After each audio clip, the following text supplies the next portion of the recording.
El mundo. Twitch. @979now. Camilo Tiscornia es director de CIT Asesores Económicos, ¿está bien? Sí. Camilo, un verdadero gusto. ¿Cómo le va? ¿Qué dice? El placer de tenerlo. Julieta Tarrés, Paulino Rodríguez lo saludan. Buen día, ¿cómo anda? Buen día, ¿qué tal? Bien, gracias.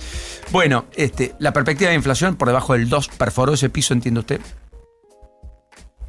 En nuestro caso, efectivamente, nosotros en junio relevamos 1,9% de inflación mensual, con lo cual se trata del dato más bajo desde agosto del año pasado en nuestro relevamiento, y sigue un poco esta secuencia que había arrancado, te diría, en el mes de abril, después del pico de mayo en 3,4, en marzo, perdón, abril un poco menos, mayo un poco menos, y ahora vemos junio algo menos todavía, arrancando con 1 finalmente. Camilo, buenos días. Entonces, con este dato que vos estás relevando o relevaron en la consultora, ¿estimás que la tendencia se va a sostener en los próximos meses? A la baja me refiero. Yo creo que con esas afirmaciones hay que tener cuidado, primero porque por de pronto la inflación tiene cierta estacionalidad. Sí. Entonces, por ejemplo, si ya arrancamos a pensar en julio es un mes en donde todo lo que tiene que ver con el turismo suele Vacaciones, meter más inflación, sumarle tal vez. Uno podría pensar el efecto del aguinaldo, si se llega a dar algo indirectamente, con lo cual yo diría, no es que es lineal la baja de la inflación, pero me parece que es una buena tendencia, que lo que muestra es que en todo caso lo que pasó, sobre todo en el verano, te diría, el momento más complejo fue entre noviembre y marzo, lo que estábamos hablando recién. Sí. No es que hubo un desajuste, un problema en el régimen o en la política económica del gobierno para controlar la inflación, sino que hubo cosas puntuales que terminaron provocando esos resultados. En el verano, de vuelta al turismo, enorme influencia del precio de la carne, para mí no se puede soslayar eso. Después, en marzo, el tema de los combustibles. Es decir, hubo cosas que van más allá del plan económico, la política macroeconómica en general. Entonces, pasado eso, entramos de vuelta en un sendero más normal para el país que tenemos, definitivamente, ¿no? Hay un gap hoy que no existía antes entre la medición actualizada que debió hacerse este año según el compromiso con el fondo y que el gobierno postergó de la canasta del 2017 versus la del 2004 a propósito de un mayor peso de servicios, porque la clase media dice, está bien, todo bien, la inflación abajo del 2, efectivamente se ven las góndolas en los supermercados, la quietud de precios que no existía en muchos productos, artículos y demás, pero los servicios todos por encima.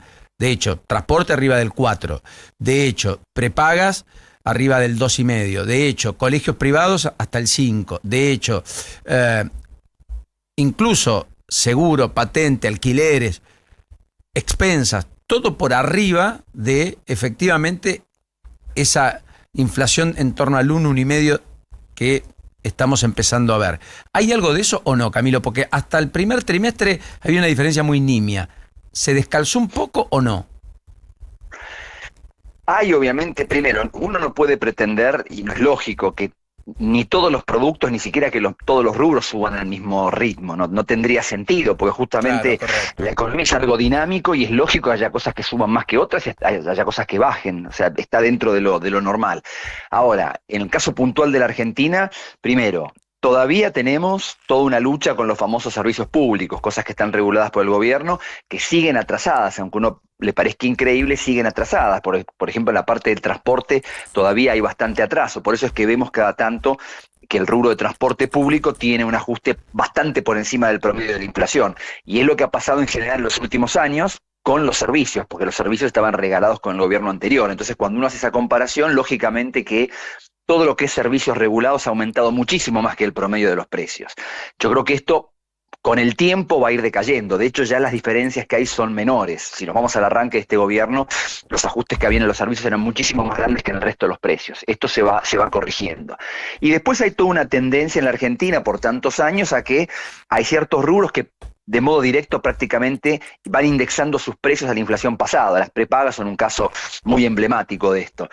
Bueno, son temas complicados, hay varios temas ahí. Yo creo que por un lado, en cualquier caso, los precios que se quieran poner tienen que acomodarse a la situación de la demanda, ¿no? Entonces, no es que cualquier precio que se ponga quede automáticamente validado por demanda, porque justamente el gobierno tiene ahora un control monetario más grande. Entonces, yo creo que ese es un factor que va a ir disciplinando de alguna forma estos rubros que tal vez uno dice, bueno, están subiendo demasiado en relación al poder adquisitivo. Bueno, eso no puede poder pasar indefinidamente, porque si el poder adquisitivo no acompaña la evolución de esos precios no se van a poder validar y se van a tener que corregir.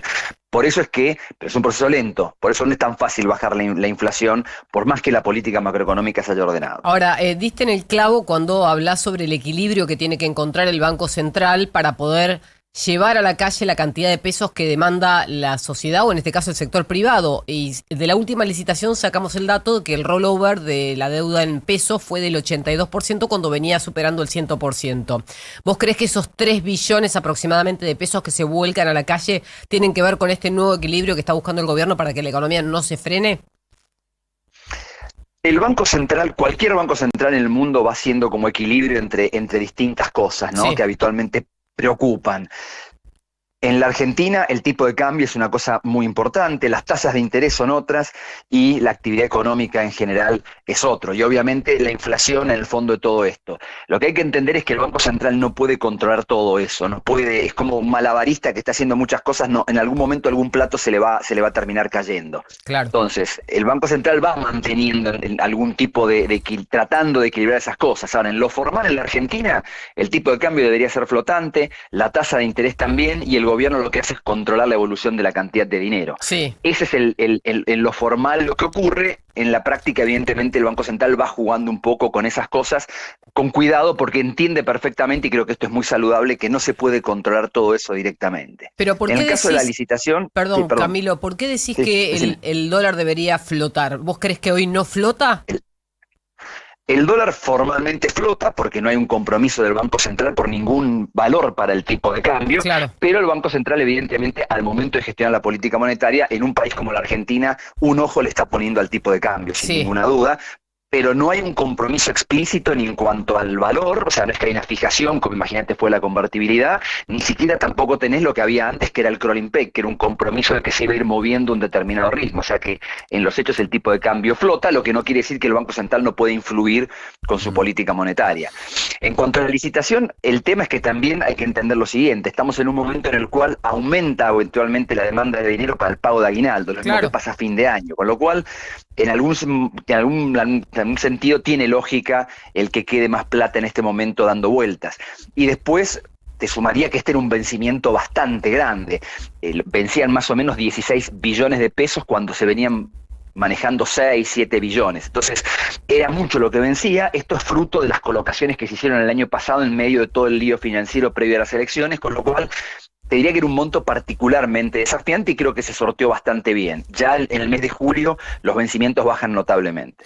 Camilo, por último, 2% interanual dio la consultora Equilibra, su relevamiento del nivel de actividad económica, 0,5 sin estacionalidad en el mes de mayo respecto a el mes de abril.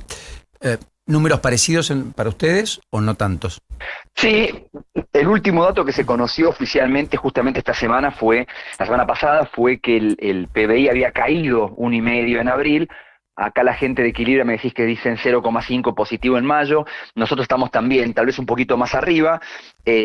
Ahí creo que hay una recuperación después de cosas medio puntuales que hubo en el mes de abril. La cosecha de soja, que es crítica, se aceleró mucho en el mes de mayo, eso creo que va a ayudar bastante. Hay más días hábiles en el mes de mayo, son cosas que van a ayudar.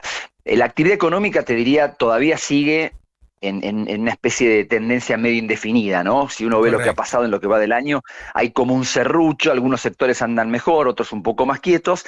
Me parece que hay una tendencia de mejora que debería potenciarse en los próximos meses. Camilo, nos quedamos con esa expectativa. Enorme abrazo, como siempre, un placer. Saludos, hasta luego. Buena mañana, Camilo Tiscornia, aquí con nosotros, economista 854. Now.